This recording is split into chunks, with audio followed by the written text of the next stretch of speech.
Closure properties of regular language. Closure properties जो हैं वो कौन कौन सी हैं? यूनियन है, इंटरसेक्शन है, डिफरेंस है, कंकैटिनेशन है, क्लीन क्लोजर है, रिवर्सल है, होमोमॉर्फिज्म और इन्वर्स होमोमॉर्फिज्म। क्लोजर प्रॉपर्टीज़ होती क्या हैं? सबसे पहले जो सवाल है कि क्लोजर प्रॉपर्टीज़ होती क्या हैं? क्लोजर प्रॉपर्टी जो हैं ऐसी स्टेटमेंट्स हैं जो कोई सर्टेन ऑपरेशंस होते हैं आपकी लैंग्वेज के ऊपर, कि जब वो ऑपरेशन अप्लाई होते हैं किसी भी लैंग्वेज के ऊपर तो जो रिज़ल्ट प्रोड्यूस होता है वो भी उसी लैंग्वेज का पार्ट होता है। ठीक है, यहाँ क्लास लिखा हुआ है, क्लास क्या हो गई? फॉर एग्जांपल लैंग्वेज की रेगुलर लैंग्वेज एक क्लास हो गई, कॉन्टेक्स्ट में एक अलग क्लास होगी। ठीक है, तो जो क्लोजर प्रॉपर्टीज़ हैं वो क्या हैं? वो ऐसे तमाम ऑपरेशंस हैं जो अगर लैंग्वेज पे अप्लाई करें तो जो रिज़ल्ट हो तो वो भी उसी लैंग्वेज का पार्ट होना चाहिए। ठीक है, तो जो ये चीज़ समझ आ गई। तो जो हमारी क्लोजर प्रॉपर्टीज़ हैं रेगुलर लैंग्वेजेस की, वो सबसे पहली उनमें से कौन सी है? Closure under union. आप सब ने सेट्स पढ़े होंगे, यूनियन पढ़ी होगी, यूनियन इंटरसेक्शन वगैरह, इधर भी यूनियन वही चीज़ है।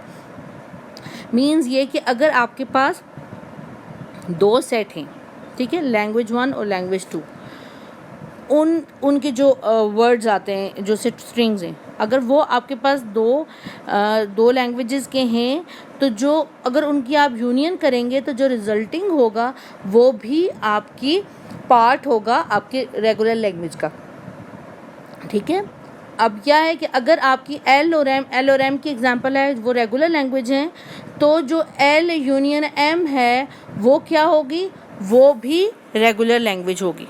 ठीक है, फॉर एग्ज़ाम्पल एल की कुछ स्ट्रिंग्स हो सकते हैं, एम की कुछ स्ट्रिंग्स हो सकते हैं, तो जब हम लिखेंगे एल यूनियन एम तो वो क्या होगा कि जितनी स्ट्रिंग्स एल में हैं और जितनी स्ट्रिंग्स एम में हैं वो सारी की सारी पार्ट हो जाएंगी, वो सब की सब जो होंगी वो इस नई रिजल्टिंग लैंग्वेज का पार्ट होंगी और वो सब की सब रेगुलर लैंग्वेज की स्ट्रिंग्स होंगी। ठीक है, और अगर जो इनके रेगुलर एक्सप्रेशन है, for example regular expression R जो है वो लैंग्वेज एल का है और रेगुलर एक्सप्रेशन एस जो है वो लैंग्वेज एम का है, तो जो इनकी यूनियन की होगा वो क्या होगा? एल आर प्लस एस, मतलब जो स्ट्रिंग्स क्रिएट होंगी आर से, आर रेगुलर एक्सप्रेशन से, और जो एस से होंगी वो सब की सब इसके अंदर शामिल होंगी।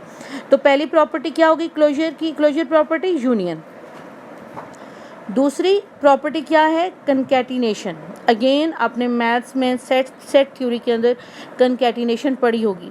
कंकैटिनेशन क्या होती है? कंकैटिनेशन होती है दो स्ट्रिंग्स को इकट्ठे करना। ठीक है, फॉर एग्जांपल अगर आपकी एक लैंग्वेज जो है वो उसकी स्ट्रिंग है 0 1 और दूसरी की है 1 0, तो कंकैटिनेट करके आप क्या करेंगे? 0 1 और 1 0 को मिलाएंगे और 0 1 1 0 करके पूरी आपकी स्ट्रिंग बन जाएगी। और अगर आपकी लैंग्वेज 1 जो है वो आर से आप उसको रिप्रेजेंट कर रहे हैं रेगुलर एक्सप्रेशन, और एस से आप एम को रिप्रेजेंट कर रहे हैं, तो जो रिजल्टिंग रेगुलर एक्सप्रेशन होगी आपकी लैंग्वेज की, कंकैटिनेटेड लैंग्वेज की, वो होगी आर एस। मीन्स ये कि जो आपके हो रहे हैं रेगुलर एक्सप्रेशन आर से जो जनरेट हो रही हैं स्ट्रिंग्स और जो एस से जनरेट हो रही हैं उनको अपने जोड़ना है। फिर तीसरी जो है प्रॉपर्टी, अच्छा ये मैं आपको इसके बाद एग्जांपल्स पेज पे करके बताती हूँ। फिर तीसरी जो प्रॉपर्टी है वो हो गई आपकी क्लीन क्लोजर। क्लीन क्लोजर क्या होती है? क्लीन क्या होता है? क्लीन स्टार होता है कि जो आपकी लैंग्वेज है अगर उसका जो मल्टीपल होता है। ठीक है, फॉर एग्जांपल आपकी लैंग्वेज है तमाम स्ट्रिंग जो 2 एज की हैं। ठीक है, तो आप स्टैरिक लगाएंगे तो जो भी आपकी लैंग्वेज के अंदर हैं वो उनकी फॉर एग्जांपल आपकी लैंग्वेज में 2 एज वाली स्ट्रिंग्स हैं, आप जब स्टार लगाएंगे तो आप उसकी मल्टीपल स्ट्रिंग्स क्रिएट होंगी आपकी एल स्टार के अंदर। ठीक है, तो इसका जो रेगुलर एक्सप्रेशन है अगर वो आर है नॉर्मल आपकी लैंग्वेज एल का, तो क्लीन क्लोजर में क्या होगा? उसके ऊपर आप स्टैरिक लगा देंगे। ठीक है, फिर उसके बाद जो प्रॉपर्टी आती है वो आती है closure under intersection. Under intersection, ठीक है। यूनियन क्या हो गई? यूनियन हो गई आपने दो लैंग्वेजेस की स्ट्रिंग्स सारी की सारी जमा करनी है। और इंटरसेक्शन क्या है? वही जो हमने मैथ्स में पढ़ी थी, कॉमन, ठीक है, कि अगर आपकी लैंग्वेज एल और एम जो हैं उनके अंदर कुछ स्ट्रिंग्स कॉमन हैं तो वो आप एट इंटरसेक्शन के अंदर निकालेंगे, ठीक है, जो आपकी लैंग्वेज एल के अंदर भी हैं, जो आपकी लैंग्वेज एम के अंदर भी हैं, ठीक है। फिर आती है आपकी closure under difference. Closure under difference क्या है कि अगर आपके पास दो लैंग्वेजेस हैं एल और एम और वो दोनों रेगुलर लैंग्वेजेस हैं तो इनका डिफरेंस मतलब एल माइनस एम जो है वो क्या होंगी, जो स्ट्रिंग्स आपकी एल के अंदर हैं लेकिन एम के अंदर है नहीं है। और अगर हम इसी तरह एम माइनस एल लिखेंगे तो जो स्ट्रिंग्स एम के अंदर हैं और एल के अंदर नहीं है, ये आपके कॉमन का डिफरेंट है। इंटरसेक्शन में क्या होता है? दोनों में जो कॉमन होते हैं, और डिफरेंस में क्या होता है कि जो दोनों में कॉमन नहीं होते हैं, ठीक है। तो जो रिजल्टिंग लैंग्वेज होगी वो भी एल माइनस एम की जो रिजल्टिंग लैंग्वेज होगी वो भी रेगुलर लैंग्वेज होगी। फिर कम्प्लीमेंट आ गया। कम्प्लीमेंट क्या है? कम्प्लीमेंट आपको होगा कि जो यूनिवर्सल लैंग्वेज है उसमें से जो आपकी लैंग्वेज के स्ट्रिंग्स हैं उनको निकाल दें तो जो बाकी हो जाएगा वो कम्प्लीमेंट हो जाएगा, ठीक है। बिल्कुल जिस तरह हमने मैथ में सेट थ्योरी में किया था इधर भी वैसा ही है। कम्प्लीमेंट क्या है कि आपका जो आपकी जो अल्फ़ाबेट सेट की जितनी भी वैल्यू स्ट्रिंग्स बन रही हैं उनमें से तो जो आपकी लैंग्वेज का पार्ट है उनको माइनस कर दें तो जो कम्प्लीमेंट होगा वो जो रिजल्टिंग लैंग्वेज होगी वो कम्प्लीमेंट होगा आपकी लैंग्वेज का, ठीक है। Closure under reversal. रिवर्सल क्या होता है? रिवर्सल होता है कि आपकी जो लैंग्वेज की स्ट्रिंग है उसका रिवर्स। अगर आप स्क्रीन पे देखें तो आपकी लैंग्वेज क्या है? 0 0 1 1 0 0, ठीक है। और इसका रिवर्सल क्या है? 0 का 0 ही होगा, 0 1 का 1 0 हो जाएगा और 1 0 0 का 0 0 1 हो जाएगा। तो हमारी क्लोजर प्रॉपर्टी अंडर रिवर्सल कहती है कि अगर आपकी लैंग्वेज जो है वो रेगुलर है तो उसकी जो रिवर्सल होगा लैंग्वेज का वो भी रेगुलर होगा, ठीक है। फिर उसके बाद रिवर्सल ऑफ रेगुलर एक्सप्रेशन क्या हो गया? अगेन लैंग्वेज की तरह रेगुलर एक्सप्रेशन को आप रिवर्स कर देंगे, ठीक है। ये देखें, if e is a symbol a epsilon और phi then reversal of e is equal to e. Induction, if e is f plus g then e reversal is f reversal plus g reversal. देखें ये तीनों examples हैं कि अगर आपकी कोई symbol है, कोई एप्सिलॉन है, फाई है, तब क्या होगा, और फिर अगर आपका प्लस का साइन है तब क्या होगा, अगर आपका डॉट है, डॉट मीन्स कि आपका कनकैटिनेटेड है, तब क्या होगा, और अगर आपका स्टेरिक है तब क्या होगा, ठीक है। ये नीचे देखें, अगर आपका ई जो है वो 0 1 स्टेरिक प्लस 1 0 स्टेरिक है तो इसका रिवर्सल क्या होगा?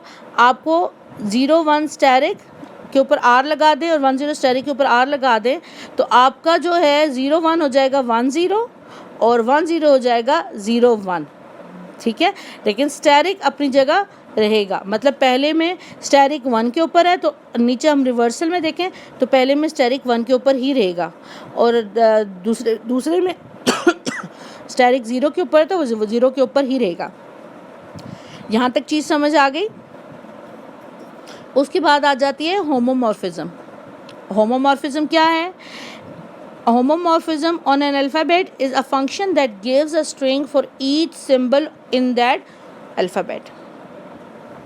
मतलब ये कि अगर आपकी होमोमॉर्फिज्म एक अल्फ़ाबेट के ऊपर क्या है कि ऐसा फंक्शन है जो हर सिंबल के लिए एक स्ट्रिंग देता है। फॉर एग्जांपल अगर आप देखें h of 0 is equal to ab, h of 1 is equal to epsilon, extending to strings by h a to n, और एच ए क्या है? A1। देखिए h of A1 to AN, इनमें क्या है? h of A1 H of A2, H of A3 up to H of AN। इसी तरीके से अगली एग्जाम्पल देखें। अब अगर क्लोजर अंडर होमोमॉर्फिज्म देखें हम, तो वो क्या है कि अगर आपकी L जो है वो रेगुलर लैंग्वेज है और H जो है वो होमोमॉर्फिज्म है इसके अल्फ़ाबेट्स के ऊपर, तो H ऑफ L जो रिजल्टिंग लैंग्वेज होगी होमोमॉर्फिज्म की, वो भी रेगुलर लैंग्वेज होगी। ठीक है, ये नीचे एग्जाम्पल है क्लोजर अंडर होमोमॉर्फिज्म की एग्जाम्पल। H ऑफ 0 जो है वो AB है, H ऑफ 1 जो है वो एप्सिलॉन है। Let L be the language of regular expression 0 1 asterisk plus 1 0 asterisk. ठीक है, ये हमारा रेगुलर एक्सप्रेशन है। तो जो H ऑफ L जो है लैंग्वेज ऑफ रेगुलर एक्सप्रेशन, वो क्या होगी? देखिए 1 किसके इक्वल, 0 किसके इक्वल है? ए बी के इक्वल है, और 1 किसके इक्वल है? एप्सिलॉन के।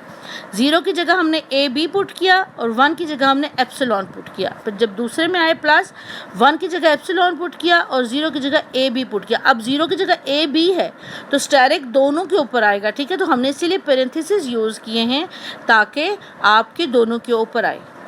ठीक है, यहाँ तक चीज़ समझ आ गई? ये आगे अगेन इसकी एग्जांपल है कि एप्सिलॉन स्टेरिक जो है वो एप्सिलॉन के इक्वल है। So a b is epsilon asterisk is equal to a b epsilon. इसको यहाँ पुट किया हमने और ई एप्सिलॉन हमने काट दिया है। एप्सिलॉन काटने के बाद जो आपकी रिजल्टिंग लैंग्वेज है वो क्या होगी? A b plus a b asterisk. Inverse homomorphism बिल्कुल वैसे ही है जैसे इन्वर्स स्ट्रिंग का था। आपने जो होमोमॉर्फिज्म की स्ट्रिंग जनरेट हुई हुई हैं उन्हीं को आपने इन्वर्स करना है। ठीक है, ये देखिए नीचे एग्जांपल में बताया गया है। ये आपकी इनको आप रिवर्स करेंगे, रिवर्स करने के बाद आप उनको होमोमॉर्फिज्म अप्लाई करेंगे। ठीक है,